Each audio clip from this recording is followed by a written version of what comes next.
Hello, dandelions. Welcome to another Lulu Soul video. I am Lulu Soul, and this is Art and Chat. Art and Chat is where I talk about something that I'm interested in, and a time lapse of my art is playing on the screen.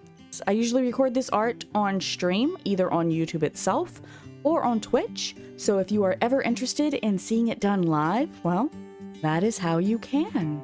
Today, I want to talk about the concept of helpfulness. Because, you know, it's kind of funny how much stock we sometimes put into being useful. I'm sure part of it comes from the idea of living in a successful society, because the most productive communities probably have a lot of people who can help each other out. Everyone has a use, a form, or a function. But I think for some of us, it goes a little bit deeper than that.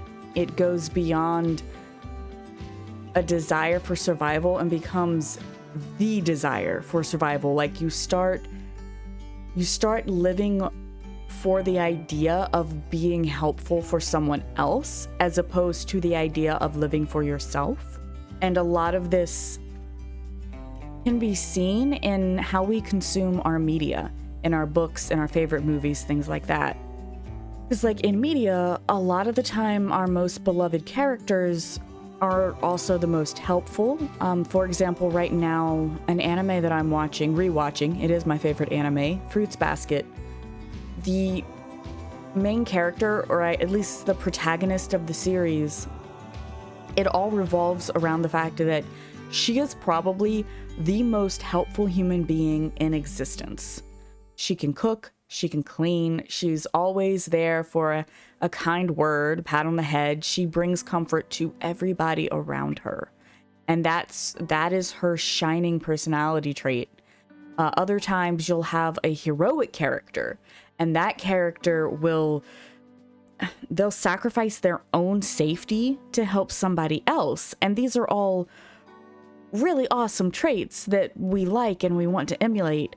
Whereas self-serving characters are usually in the form of villains, or they're cowards. Like, if you're a Dragon Ball Z fan, Yajirobe, he kind of exists to be a coward, except for, you know, occasionally that one time when he's not.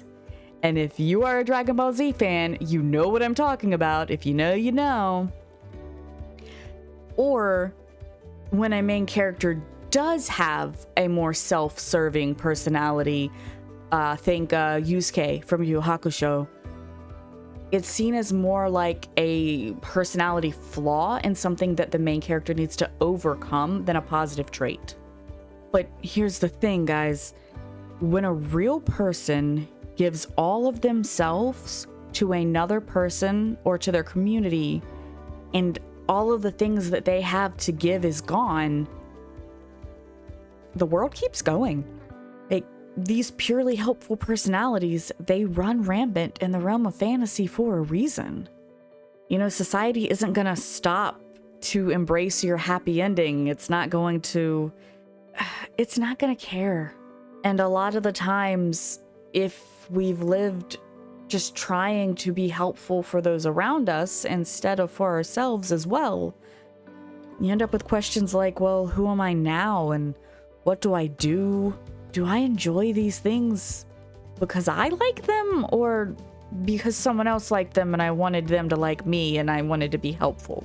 And once we've reached this point where we've realized that there has to be someone beyond the helpfulness, that's when that person can begin their journey to self-care. And it starts with small steps.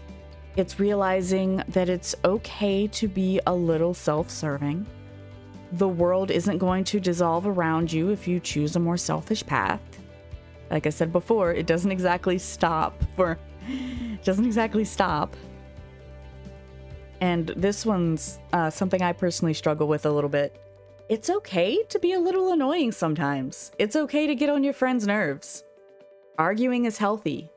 Relationships can survive that. And most importantly, it's learning that if your friend makes a poor decision, that's on them.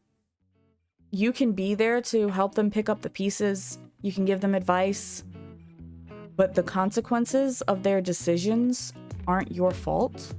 And the original quote that I started saying was much longer, but what it really comes down to is we are not responsible for someone else's consequences. And that's been kind of the whole theme behind the art that you're seeing here on the screen.